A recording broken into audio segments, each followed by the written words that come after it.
Evo kako ugrabiti serersku poziciju na work and travel programu. Pustite šta vam svi ovi drugi kažu da ne možeš biti serer ako ideš prvu godinu na work and travel.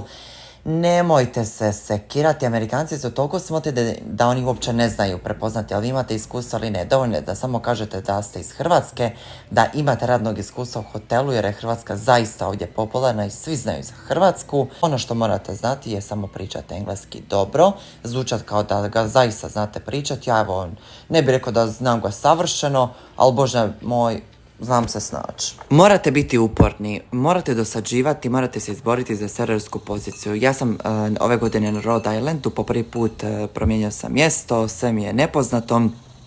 Našao sam restoran na Instagramu, javio sam se mailom i rekli su mi kao da mogu pronaći poziciju za mene, da se nađem uživo kad dođem.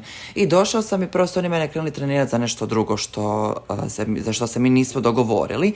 I ja sam krenula